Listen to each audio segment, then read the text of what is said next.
Hi everyone, I'm Joanna Penn from thecreativepenn.com, and today I'm here with Ellen Bard. Hi Ellen. Hi Joanna, lovely to be here. Yeah, great to have you on the show. Just a little introduction. Ellen is a work psychologist, a business consultant, paranormal romance author, travel writer, and digital nomad, which is very exciting. Now, Ellen, you seem to have all these things going on. Tell us just a bit more about your life and how it all works together, and where are you in the world? So right now I'm talking to you from Chiang Mai, Thailand. And yeah, it's a bit of an unusual lifestyle, I think. So about 4 or 5 years ago, I was in the UK, much like you were. I did my 60-hour weeks. It was soul-sucking. I didn't have very much of a life. And for various reasons, I decided to take a sabbatical, take a break, went traveling for a few months, did the artist's way, and basically changed my life. I came out to Thailand and I met all these interesting people, digital nomads, as you say, who seemed to have a better lifestyle than I had. So between the artist's way and this concept of a digital nomad, I refocused on what was important to me and what my values were. I discovered this passion for writing that I didn't even know that I had. And then I started to get into all these things. So I started a travel blog first, and then a personal development blog. I'm a chartered psychologist, so that kind of helps with the personal development stuff. And then I started writing fiction, paranormal romance, yeah, all of these things. And I also continue as a freelance consultant. Last year I did 112 flights, and I went to countries from China to Saudi Arabia.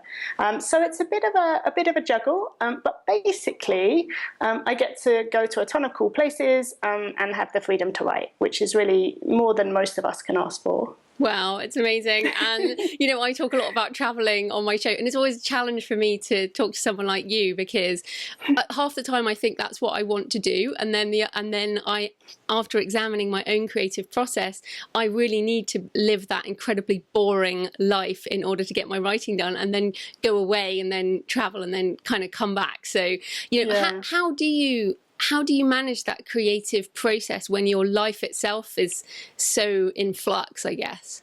Yeah, that is a great question, and one I ask myself every day. I use David Allen's Getting Things Done methodology. I have many lists. I have an accountability group who I check in with each week. That gives me goals for the week. Then ideally, each night I set my goals for the day. Basically, I'm very structured in a world of constant change. And it means being a lot more flexible and resilient than I think I am as a natural personality trait. I am highly structured. But what I've learned is to be much more comfortable with going with the flow. And if, so like this week, a job's come up for me that I can do here, consulting job. It means some time out of the week when I'd already planned the week out. And I'm kind of relaxed about that, sort of. But structure, basically. Flexibility and change. Yeah, which is fascinating. Oh, then I want to ask about your fiction.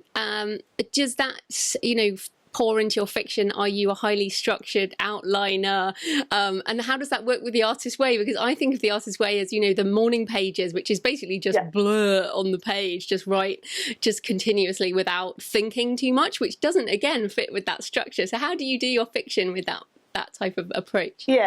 Yeah, that's a great question. So I do morning pages every day. I would say I probably do 29 days out of 30, and I've done that for 3-4 years. And actually that really helps with the structure, because what it means is all the like messiness that's in my head, I kind of get out. I go through morning pages, my old morning pages, once every 3 months. And I just check in to make sure there's nothing that I've missed, because I'm only retentive and I don't want to miss anything. And then once that's kind of out of the way, then I try and be very structured in my day. So that might be using Pomodoro technique. I usually go to cafes. What I've realized is that if I, like you're saying actually, if I go to cafes, the same kinds of cafes every day, so there's maybe 3 that I rotate between in Chiang Mai where I am now, that gives me some structure.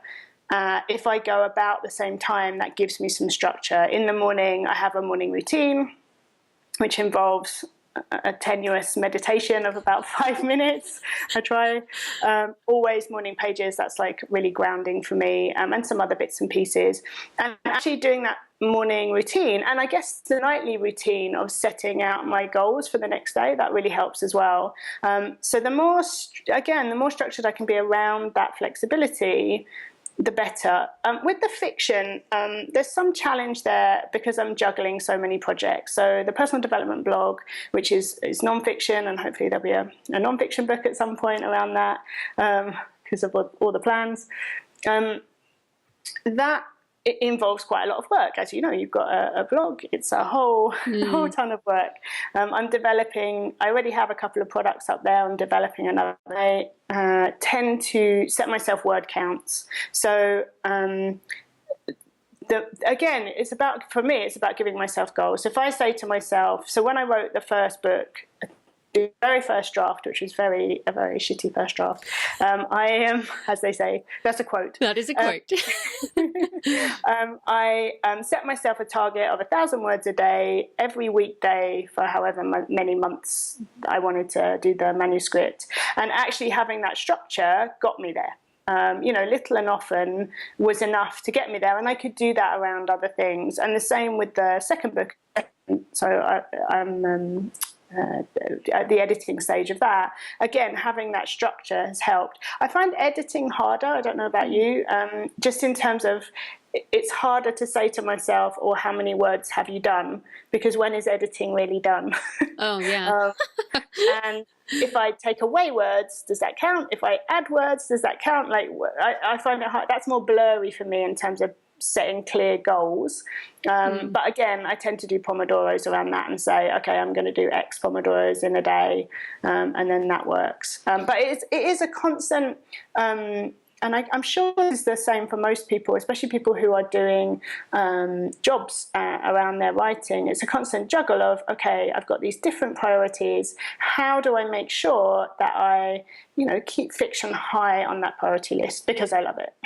Yeah, and also, especially at the beginning, like you say, it doesn't make you any money for quite a long time. I mean, fiction in particular is one of those things that just doesn't earn its time for quite a long time. Whereas, if you blog or do a non-fiction book, you're far more likely to earn that money back in terms of your time. But I want to ask you, so just so people know, just explain what Pomodoro is in case people don't know. Sure. So Pomodoro technique is a technique of chunking your time up, essentially. So the kind of typical Pomodoro is 25 minutes. You set a timer for 25 minutes, very straightforward. You only do that task for those 25 minutes. So for most people, and for me for sure, turn off your internet, turn off your phone. Don't have any of these bleeps and distractions around you. Do the thing for 25 minutes and then give yourself a 5-minute break.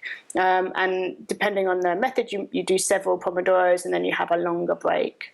So it's a way of really focused attention for short periods of time, which is more productive than just kind of, I'll have a break at some point.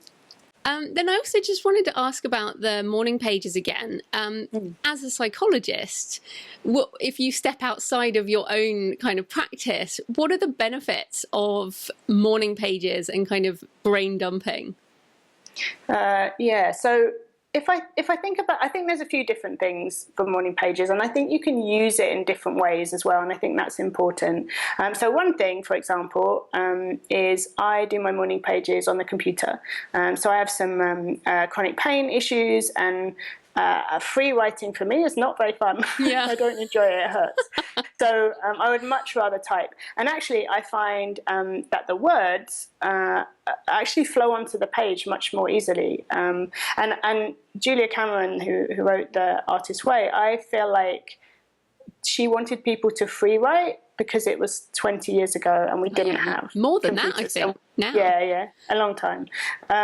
Olden days. Yeah. And so before people like you and I were so fluid with our computers that we just don't think about typing. So I think you can be flexible about morning pages. This is the that I have. So I type mine out. I think you can do several things. So the first thing is literally just write whatever's in your head. And I think that can be really useful for just just like cleaning it out. So imagine you're sweeping a house. That's what I kind of think of. Get rid of whatever, stuff is mumbling along in your head, whatever you're thinking about, just get it out on the page, clean it out. And then if you want to later, you can go back and see, well, was there anything useful in that? But journaling as a practice, and I think you can use morning pages as a way of journaling as well, can be super helpful for people who are trying to process something difficult. So I think the research suggests something like 3 to 5 sessions of maybe 15 to 20 minutes each on one particular issue. And that's enough to, I guess, process it and decharge it for people. So take out some of the kind of heightened emotions around it. And that's an incredibly powerful practice. But one of the things that research says is don't do it to death. So that's enough then. So once you've done it for those sessions, let it go and move on. And sometimes when I go back in my morning pages over a 3-month block, I see something that's come up a lot more than those times, and that's for me is a sign that that's something I need to address in a different way. So if something is a longer term challenge, probably not a huge deal, but nonetheless it's coming up, then it's something that I need to look at, and is obviously something that's bothering me, or just something I need to resolve.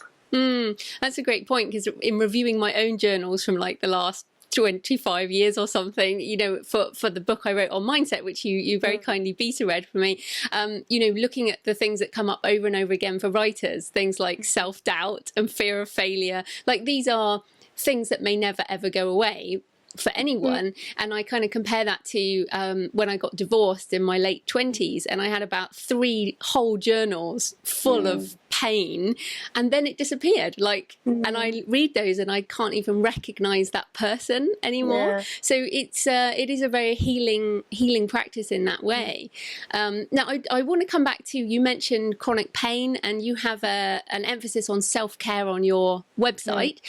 So tell us about that. Where does all that come from, and if you can share anything that might help the listeners? Definitely. So self-care, let's define self-care first of all, because it's one of these slightly new age flaky terms. I'm not any of those things. I'm very grounded, but I think it's a really useful term. And all self-care is looking after yourself, usually around physical, emotional, mental aspects of the self, and having that kind of self-kindness or self-compassion around those areas. So that's what self-care is. Now for me, I started with a very practical focus on self-care because maybe 15 years ago, something like that, I had a car accident. I was on my way to an early consulting job, my first training course in Manchester. It was snowing, and a lorry went into my car, basically. And that car accident over time left me with a chronic pain issue, which is essentially pain you can't really get rid of, which is obviously very tedious. And then about 5 or 6 years ago, I was diagnosed with Crohn's disease, which is an immune system disorder, which issues with your immune system, and it's also not much fun.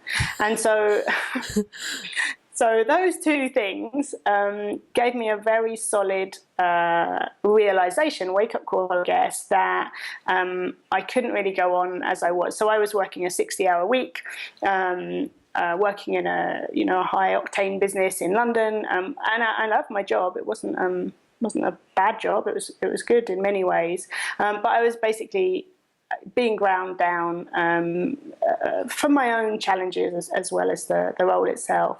And so whilst working on those conditions, and both of those are chronic conditions, which basically means they don't really go away, you have to just deal with them, I started to really look into this concept of self-care, and look at, well, how do I need to take care of myself better? And that then led to, in part, taking the sabbatical, going to Thailand, and all of these other things. And then when I started realizing how much I enjoyed writing, when I discovered blogging, all of these different aspects, I thought, okay, there's something there for me around sharing some of that with other people, because I also have a background in psychology, and so I'm able to kind of ground my personal experience and the experiences of the people that I work with in that evidence base, which I think is really important, particularly in self-help, self-development, where that there's lots of different stuff out there, and some of it is more helpful than others.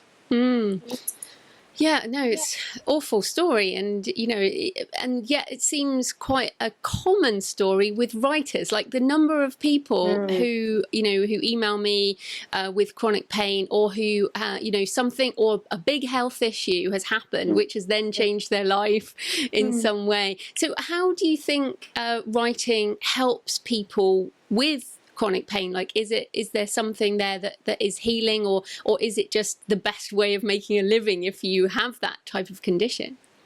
Not sure writing is ever the best way to make a living from a financial perspective, but from an internal perspective, I think, yeah. So I think there's a few different things there. So one is, I think that often people have these health issues, whatever they are, and it changes something inside of them, and it gives them a different perspective, not much like I guess it did for me. And you think, wait a minute, if I'm going to be in this world, and I've had this mortality wake up, even if it's not that extreme, what do I actually want to be doing with my time? And writing is one of the things that many people love and are passionate about and want to do. So that's the first thing.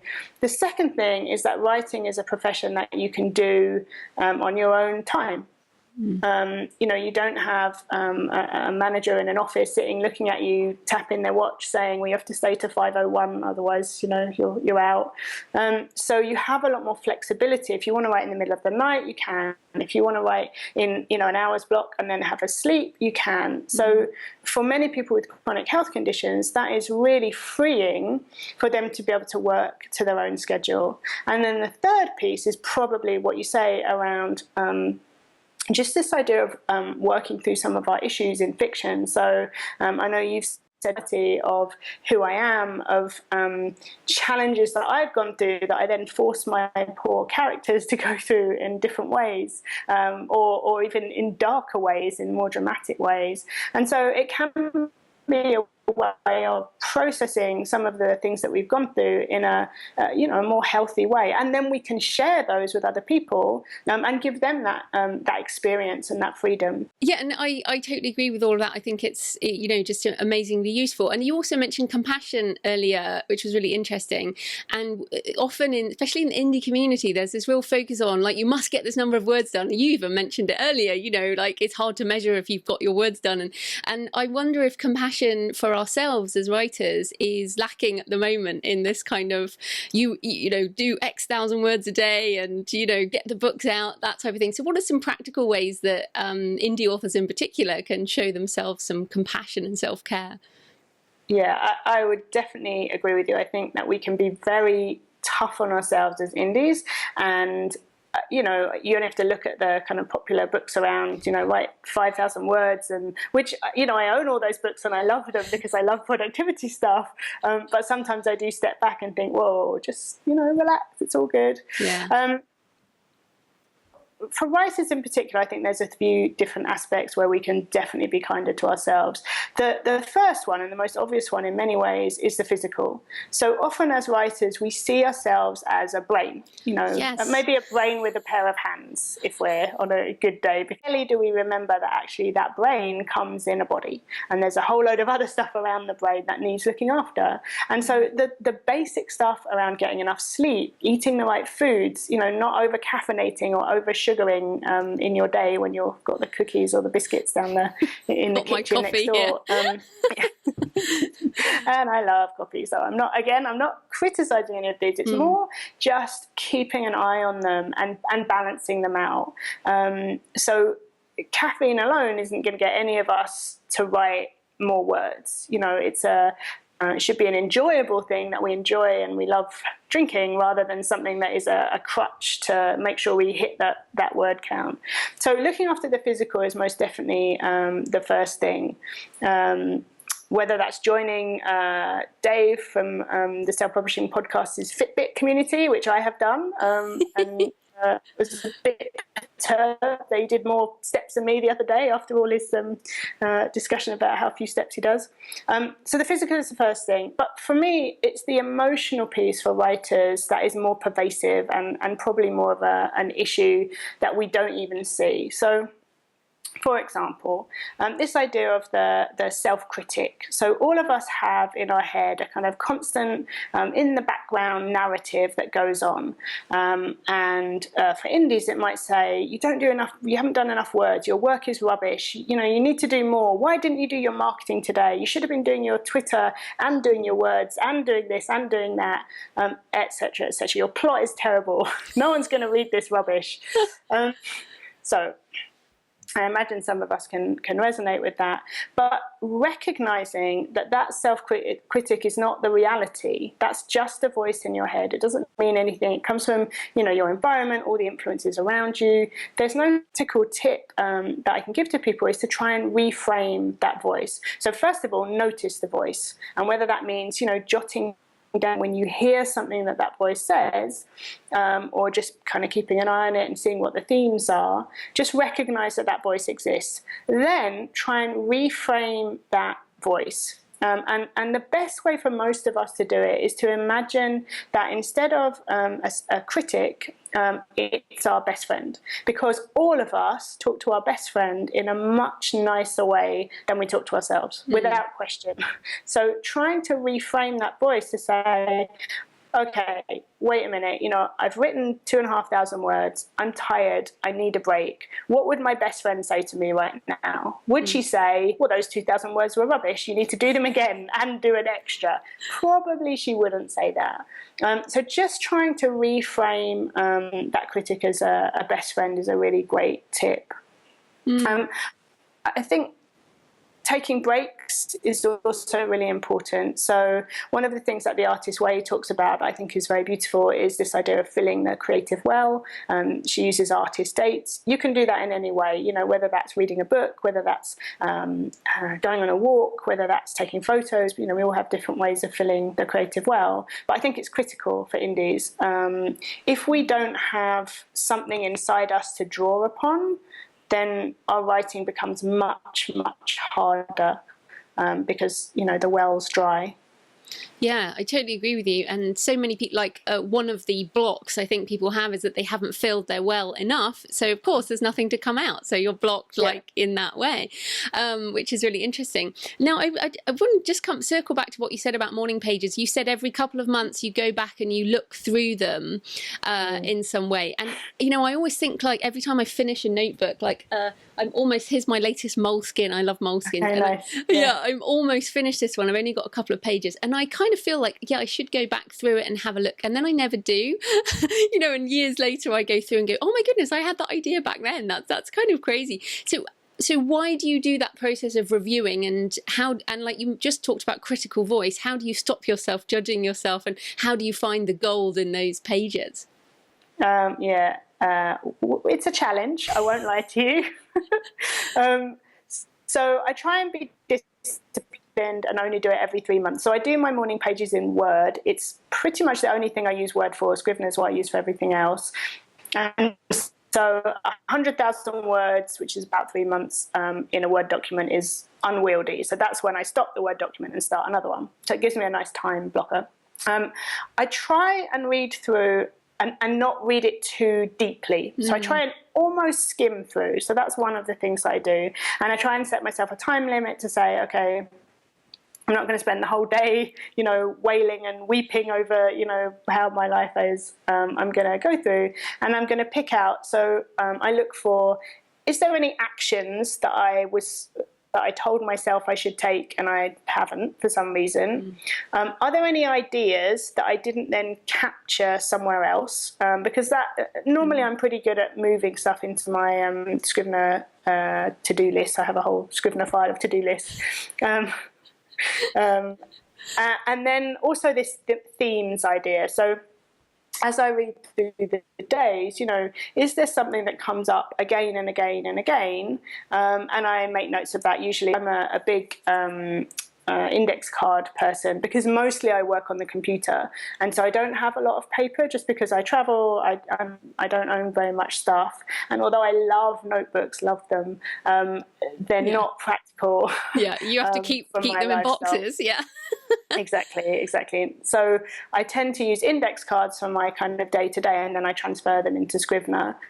So pulling out the themes is the other practice that I do, and I try and be kind to myself and not spend time beating myself up about, you know, stuff that essentially is in the past. And I think what you said earlier, this idea of looking back at something and realizing that something you were super stressed about, super worried about, it just is in the past, and it doesn't have that emotional charge anymore. I think that's really powerful, and a lesson for me every time to say, okay, so whatever I'm stressing about today probably isn't going to be as charged in 6 months' time. No, it's a really good point. So, I mean, I think we should have an entirely different discussion on productivity because we could obviously go into that in massive detail. But one of the things I am very interested in how you do this, so much of your life is digital. And one thing, I still get emails from people who say they've lost work because they haven't backed it up. What is your backup setup in terms of how do you make sure you don't lose all this stuff, all your pictures, all your everything? Okay, so more than one redundant system, basically. So I have a Mac. I use the Mac's own system, whatever that is called. Time machine, yep. So I have a physical hard drive that, not brilliantly, maybe every week I back up to. I also have Crash Plan, which is like a digital backup, which backs everything up to the cloud. So in theory, and I've had my IT friend check this many times actually, everything is backed up when I'm online. And I'm not online all the time because of the lifestyle, but most of the time I'm online at least once or twice a day. And if that wasn't enough, I also have Dropbox and my Scrivener files. So basically my books, my works in progress, all of those backups are on Dropbox. So I work on them on the computer, but the backup is on Dropbox. So that gives me 3 systems, which hopefully is enough, because in my life I have lost entire computers, and once that happens and I use Google Drive for photos. So my photos I put all on Google Drive as well, and I only keep, well, I say only, there's probably 4,000 photos on this computer, but, you know, I live the kind of lifestyle where I take a lot of photos, so yeah. I think that's really good because this was something I was reviewing myself the other day, because I have now a ton of external hard drives, and I have Amazon S3, which I back stuff up to, and I have the iCloud, and I have Time Machine, and I email myself every day my work in progress, so that's on Gmail. I export from Scrivener every day and email myself that Word file, so I've always got that. I know that's there with a date on. Oh no, that's going to be added to my list now. Well, you kind of think, because if that Scrivener file gets corrupted somehow, then at least you have it on a Word document. So, but it's funny you mentioned Crash Plan, because I was actually looking at it yesterday going, I think I could use another redundant system just in case. Because this is the thing, like, you know, often we forget what we've done as well, you know, like I don't, so you know, my husband will say, when you made that video, where's the original of that video? And I'm like, I don't know where that is anymore. But it's so important, isn't it? Not just with your lifestyle, but in general, the way we work. Definitely, and I think that's a really good point. Digital file management is critical. So if you're a writer and you've got like your research files, your book covers, your random marketing stuff, your Goodreads campaign, your tweets. I mean, it amazes me how many files I generate for a book, essentially. All of those things you should keep in a structured way. And I'm trying to keep the same structure for all of my books, or essentially book files. So everything is in the same format, no matter what book I'm working on. And that means that if I go to, the first book or a non-fiction book or whatever it is, I know where things should be. And, obviously not perfect, but at least it gives me an idea of being in the right place. Whereas when you have one of those screens which is just full of stuff and everything's higgledy-piggledy, you're going to waste time searching for stuff, which is a frustrating thing to do, I think. Yeah, it's funny. I mean, we've gone from, doing morning pages to digital file management, but it's amazing how important it is because, and I would just, if people listening are going, oh my goodness, that's crazy. I only think I started to do it with my books probably on like book 3. And I look back at my first novel and my first non-fiction, I'm like, I don't know how I managed that. Everything's just like, there's no subfolders. And now I'm like you, I try and make sure it's all really organized. And that actually helps you because it's a lot of work organizing a whole book or organising any project. But I did want to come back on the digital nomad thing. You've mentioned that you don't have much stuff, that you live this digital life. And I wondered, is there a particular personality who can cope with this lifestyle?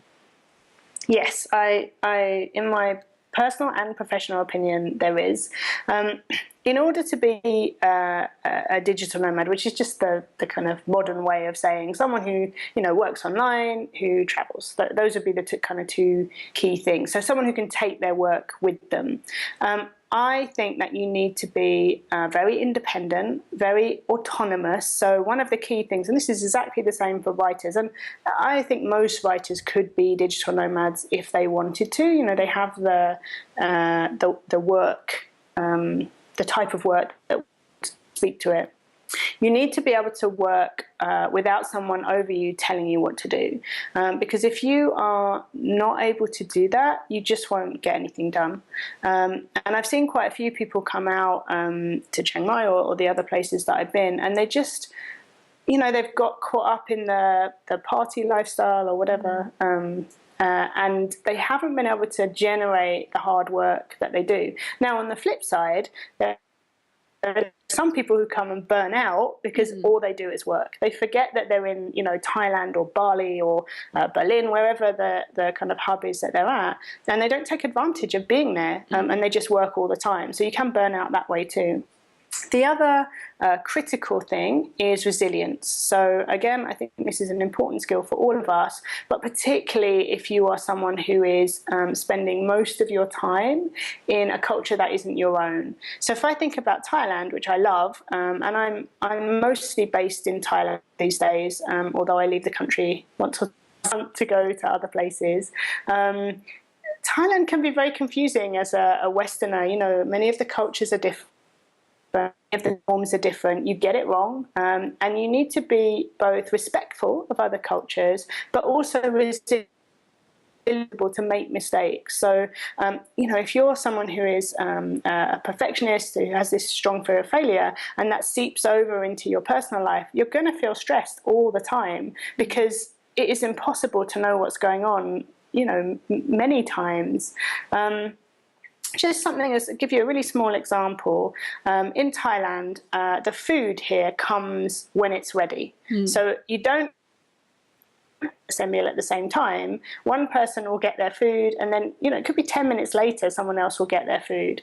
And you often see Westerners come here and they get so stressed at this I don't know why it is, this particular thing. Maybe it's food. And they just can't deal with it at all. Whereas in fact, when you realise that a Thai kitchen is often one person with a gas burner, I mean, it's not even plugged into the mains, they usually have a kind of bottle burner. They are cooking literally one meal at a time, and it's all fresh and it's amazing, but they can't do it in the same way that we're used to.